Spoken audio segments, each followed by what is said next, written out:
सजा।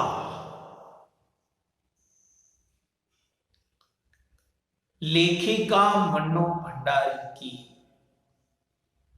एक सशक्त और उत्कृष्ट ऐसी कहानी है।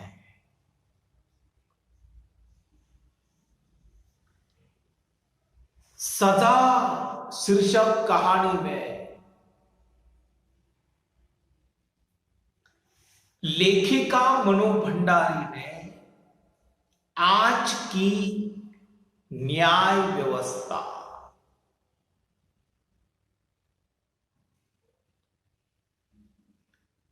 आज की न्यायालयीन प्रक्रिया पर तीखा व्यंग्य किया है। मैं तो यही कहूंगा कि आज की न्याय व्यवस्था पर मन्नो भंडारी ने एक करारी चोट की है। मित्रों, यह कहानी एक सामान्य परिवार की यातनामय जीवन को प्रस्तुत करती है। आज सभी लोग जानते हैं कि भारतीय कानून की प्रक्रिया बहुत लंबी और खर्चीली है। मित्रों, समाज में कभी कभी ईमानदार व्यक्ति को अपराधी मानकर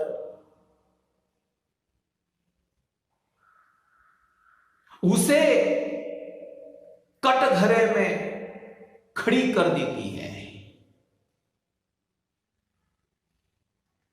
ईमानदार व्यक्ति को कभी कभी अपराधी मानकर या मुजरिम मानकर उसे कोर्ट के कटघरे में खड़ा कर देती है। सारा समाज उस व्यक्ति की ओर और उसके परिवार की ओर घृणा भरी नजरों से देखता है, उसकी उपेक्षा करता है।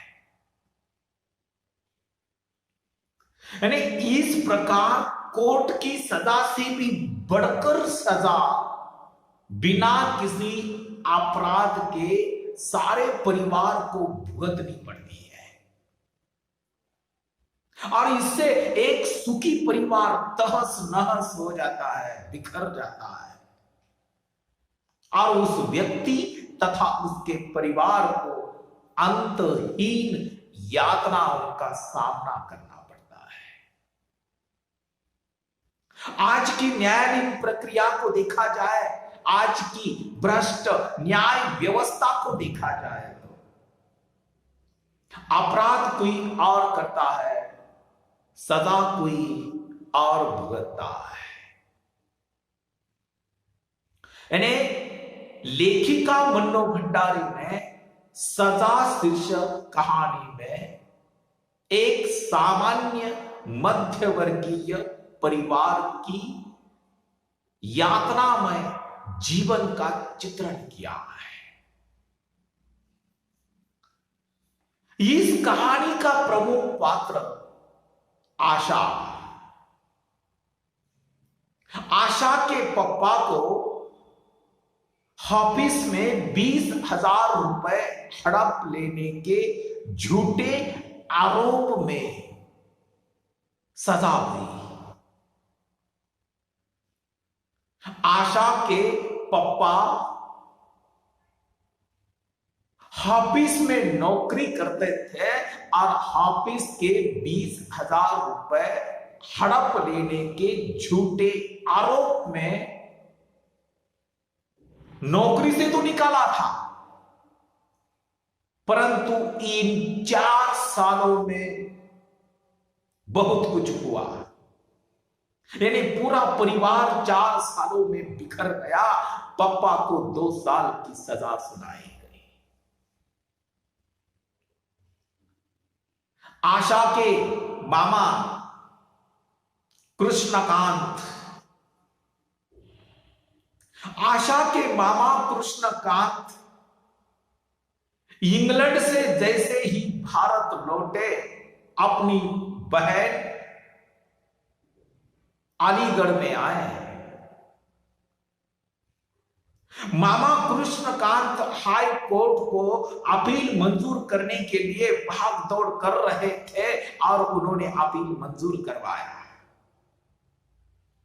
25 दिनों के बाद आशा के पापा जेल से छूटकर घर आए, परंतु 25 दिनों से इस परिवार पर एक मनहूस छाया फैली हुई थी। वह दूर हो जाएगी, अच्छे दिन भी लौट आएंगे, परंतु आशा के पापा आशा के मामा के साथ जेल से तांगे में बैठकर घर आ रहे थे। 25 दिनों के बाद जेल से पप्पा छूटे थे। परिवार के सारे लोग दरवाजे पर खड़े उनका इंतजार कर रहे थे। आशा के पप्पा तांगे से नीचे उतरे और बिना किसी को देखे चुपचाप अपनी नजर नीचे किए वह ऊपर के कमरे में चले गए। किसी की हिम्मत नहीं हुई पप्पा के पीछे पीछे ऊपर के कमरे में चले जाए।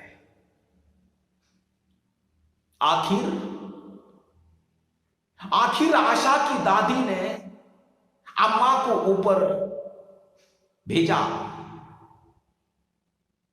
आशा की अम्मा ऊपर के कमरे में चली गई, पप्पा के पास चली गई, परंतु अम्मा थोड़ी देर में ही नीचे उतर कर आई और उन्होंने कहा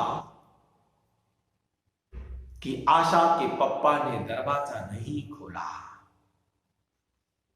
दरवाजा बहुत खटखटाया। दरवाजा बहुत खटखटाने के बाद आशा के पप्पा बोले, चले जाओ यहां से, मुझे अभी परेशान मत करो और परेशान मत करो।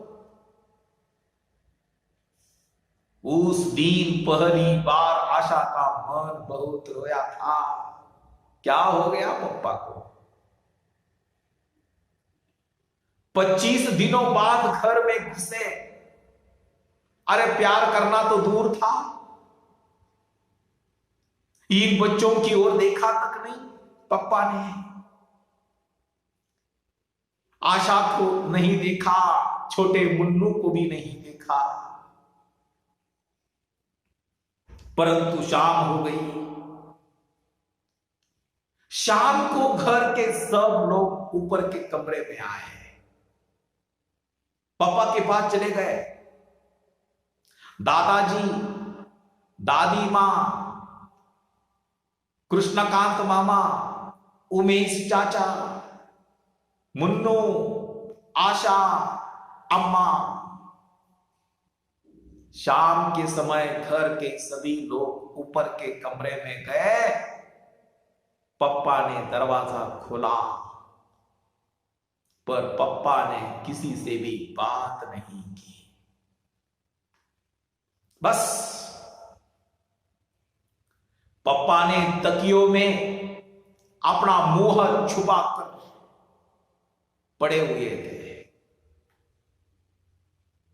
पप्पा को ऐसा लग रहा था कि मैं अपराधी हूं। पप्पा एक तकिया दोनों हाथों में लेकर अपना मुंह छुपाकर पड़े रहे आशा को लग रहा था कि पप्पा रो रहे हैं, परंतु आशा को तुरंत नीचे भेज दिया गया। उस समय आशा को कितना गुस्सा आया था। दूसरे दिन कृष्णकांत मामा चले गए, उमेश चाचा भी इलाहाबाद चला गया, पर पप्पा नीचे नहीं उतरे। उस रात दादी ने अम्मा को पप्पा के पास सोने के लिए ऊपर के कमरे में भेजा। अम्मा सवेरे उठकर नीचे आई और अपनी सास से बोली कि मां जी, मुन्नो को आप गांव ले जाइए और वहां ही स्कूल में डाल दीजिए। यहां तो अब उसके स्कूल की फीस भरने के लिए भी पैसे नहीं है। आशा का तो इस साल फाइनल ईयर है, नहीं तो उसे भी भेज देती आपके साथ। नीचे का घर किराए का है, वह भी हमें खाली करना होगा। मुन्नो चाचा चाची के पास गांव में कैसा रहेगा? अरे वो छोटा बच्चा है, और वहां का स्कूल यानी गांव का स्कूल भी कोई स्कूल होता है? यहां अलीगढ़ में इतने अच्छे स्कूल में मुन्नो पढ़ता है। पापा कुछ नहीं बोले। शायद अम्मा पप्पा ने साथ बैठकर ही यह तय किया होगा, यह निर्णय किया होगा। रो धोकर मुन्नू चाचा चाची के पास गांव चला गया। मुन्नू अपने परिवार को छोड़कर, अपनी बहन को छोड़कर, मां को छोड़कर, पिताजी को छोड़कर अपने चाचा चाची के पास गांव जा रहा था। रो रहा था मुन्नू। जाते समय पापा ने मुन्नू को अपने छाती से लगा लिया, बहुत प्यार किया था। पापा की आंखें आंसुओं से भर आई थी। मुन्नू अपने गांव चला गया, चाची के पास, चाचा के पास। महीने भर बाद नीचे का मकान अम्मा ने खाली कर दिया। पापा अब कुछ कुछ बोलने लगे थे, पर पहले वाले पापा बिल्कुल नहीं रह गए थे। बस सारी दिन चुपचाप लेटे रहते थे या कुछ ना कुछ पढ़ते रहते थे। आशा का मन होता था कि पप्पा को तो बाहर निकलना चाहिए, घूमना फिरना चाहिए। यानी इस तरह रहकर तो वह सबके बीच अपने को अपराधी ही साबित कर रहे हैं, पर उन्हें कौन समझाए पप्पा को। जुलाई के महीने में आशा के बाबा यानी दादाजी ने चिट्ठी लिखी। दादाजी की चिट्ठी आई गांव से, और दादाजी ने चिट्ठी में लिखा था कि मुन्नू को 6ठी कक्षा में भर्ती करवा दिया है और मुन्नू यहां बहुत खुश है। घर वालों ने भी मान लिया कि मुन्नू बहुत खुश होगा गांव में। साथ ही बाबा ने यह भी लिखा था कि शाम को उन्होंने एक दुकान में हिसाब किताब लिखने की नौकरी पकड़ ली है। 25 रुपए तनख्वाह मिलता है और वह 25 रुपए दादाजी पप्पा के पास भेज देंगे। 50 रुपए उमेश चाचा भी भेज देंगे, 75 रुपए भेज देंगे घर चलाने के लिए। आशा के सामने अपने बूढ़े दादाजी का वह कमजोर शरीर नजर आ रहा था, झुकी हुई कमर नजर आ रही थी, धुंधली सी आंखें नजर आ रही थी। इस बुढ़ापे में भी वह अब फिर से नौकरी करेंगे। अम्मा ने बताया कि इन 75 रुपए में ही उन्हें घर चलाना है। आशा स्कूल में जाती थी, परंतु पहले जैसी वह बस गाड़ी में बैठकर नहीं जाती थी। आशा ने स्कूल बस छोड़ दी। 3 मील पैदल आशा स्कूल चली जाती थी। आशा कभी कभी सोचती कि पापा को नौकरी से सस्पेंड हो गए, 2 साल 3 महीने बीत गए, इतने दिनों में आखिर कितना खर्च हुआ है। बैंक में जितना पैसा था वह भी खर्च हो गया। मां के पास जो सोने के गहने थे, अलंकार थे, वे भी बेचे, और भी पता नहीं क्या क्या चला जाएगा घर से। वकील लोग शायद बहुत लुटेरे होते हैं। आशा कभी कभी सोचती, अरे इससे तो अच्छा होता ना कि पापा सचमुच ही ऑफिस का रुपया मार लेते तो अच्छा होता। कम से कम मुन्नू को तो हम यहां घर में रख देते, मुन्नू तो अपने पास रहता। अम्मा को पता नहीं क्या हो रहा था, वह अंदर ही अंदर सूखती चली जा रही थी। उन दिनों अम्मा बहुत चिड़चिड़ी हो रही थी। कोर्ट में सुनवाई की पहली तारीख 6 महीने के बाद पड़ी थी। कृष्णकांत मामा ने कोशिश तो बहुत की थी, जल्दी जल्दी यह सारी सुनवाई हो जाएगा तो फैसला हो जाएगा। वकीलों का सारा खर्च मामा ही कर रहा था। परंतु जुलाई के महीने में एक नई समस्या खड़ी हो गई इस परिवार के सामने। गांव में तो केवल मिडिल स्कूल तक ही शिक्षा थी। मुन्नू का अब क्या होगा? लीला चाची का स्वभाव घर के सारे लोग जानते थे कि लीला चाची कैसी है, किस तरह की औरत है लीला चाची। 2 दिन अम्मा बहुत रोई, बहुत रोई। पप्पा अपराधी की तरह चुप बैठे रहते थे।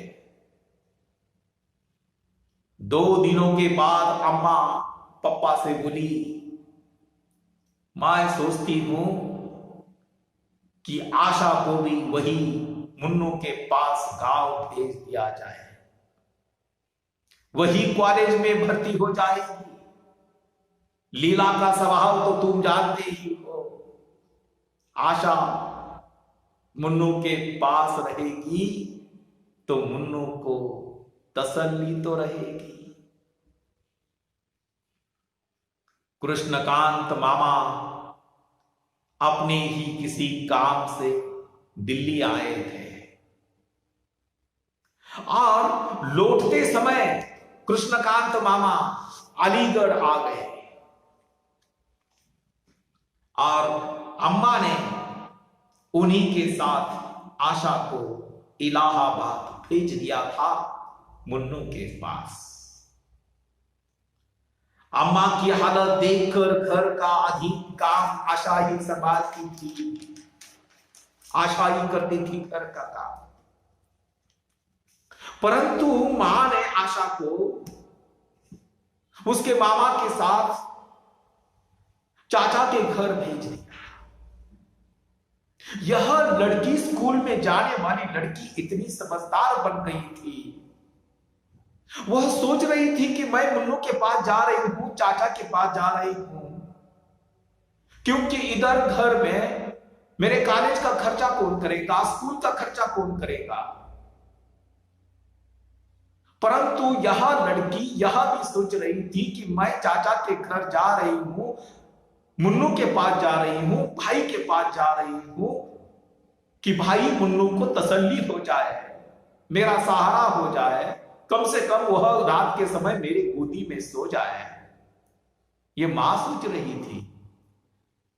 परंतु यह लड़की अपने मां के बारे में सोचती है कि इस घर में मैं रहती हूं तो घर का बहुत सारा काम मैं करती हूं, अब क्या होगा? इस हालत में अम्मा कैसे सब काम करेगी? रोज रोज के बुखार ने अम्मा के हड्डियों की गठरी बना दिया था। आशा की अम्मा रोज बीमार है, उसे रोज बुखार आता है, परंतु क्या करें, अम्मा ने आशा को मामा के साथ इलाहाबाद भेज दिया। रास्ते में कृष्णकांत मामा ने आशा से पूछा, शारदा को रोज बुखार रहता है? शारदा यानी अम्मा की, शारदा यानी आशा की मां, कृष्णकांत मामा की बहन। यानी मामा ने आशा से रास्ते में ही पूछा कि शारदा को रोज बुखार आता है, किसी डॉक्टर को दिखाया या नहीं? आशा को रोना आ गया। आशा ने अपने मामा से कहा, पापा ने तो कई बार कहा था कि दिखा दो, पर अम्मा मानती ही नहीं, कहती है डॉक्टर झूठ मूठ को वहम डाल देते हैं। मामा आशा की बातें सुनकर चुप हो गए थे, क्योंकि मामा सब जानते थे, सब समझते थे। अम्मा इसलिए नहीं डॉक्टर को दिखाती क्योंकि डॉक्टर और दवाई का खर्च कहां से आएगा। मुन्नू आशा को देखते ही उसके शरीर को चिपक गया और बहुत रोया, बहुत रोया, बहुत रोया। मित्रों, आशा अपने भैया मुन्नू के पास चली गई, चाचा के घर चली गई, अपने गांव चली गई, परंतु जिस समय मुन्नू ने, छोटे भैया ने आशा को देखा तो वो दौड़ता हुआ आया और आशा के शरीर को चिपक कर वह बहुत रोया। अपने छोटे भाई को रोते हुए देखकर आशा को भी बहुत रोना आ गया। आशा ने मुन्नू को गले लगाकर बहुत रोई। आशा को बिना देखे चाची बाहर आ रही थी। आशा को कैसा लग रहा था अपने मुन्नू को रोते हुए देखकर।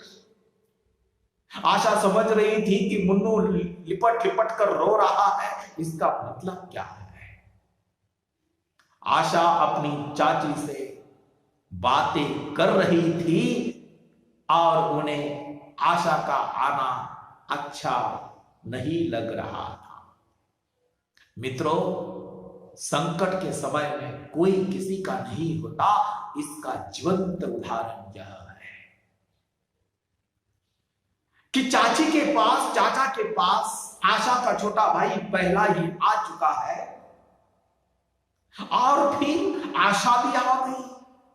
आशा भी अपने गांव आ गई, चाची के घर आ गई, परंतु जिस समय चाची ने आशा को यहां हमेशा के लिए आई, यह देखकर और बातें सुनी, तो चाची को आशा का आना अच्छा नहीं लग रहा था। मुन्नू का रंग काफी सांवला पड़ गया था, उसका चेहरा सूख कर मुरझा गया था। बहुत डरकर, बहुत दब कर रहता था वह इस घर में। उसका काम था साल भर के 1 साल के बिट्टू को खिलाना। ये बिट्टू चाची का लड़का, उमेश चाचा का लड़का, यानी मुन्नू का चचेरा भाई केवल 1 साल था, 1 साल का था और 1 साल के चचेरे भाई को खिलाना। मुन्नू का काम था 1 साल के बिट्टू को सारे दिन गोदी में टांगे टांगे फिरना। कब वह पढ़ता होगा मुन्नू, कब वह होमवर्क करता होगा मुन्नू।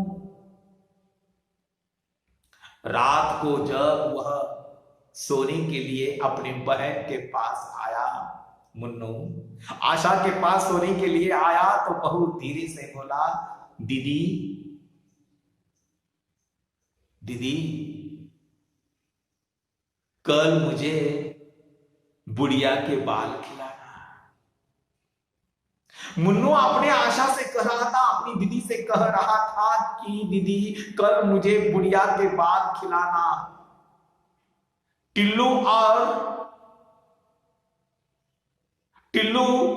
रोज खाते हैं बुढ़िया के बाल। चाची उन्हें पैसे देती है और कहती है छिप कर खा लिया करो, पर वे सामने आकर ही खाते हैं। एक दिन टिल्लू मुझे चिढ़ाकर खा रहा था, मैंने उसके बाल छीन लिए। उसने चाची से शिकायत कर दी, चाची ने मुझे बहुत मारा दीदी। चाची बहुत जोर से मारती है दीदी, बहुत जोर से मारती है। मुन्नू ने अपनी करुण कहानी अपनी दीदी आशा को सुनाई थी।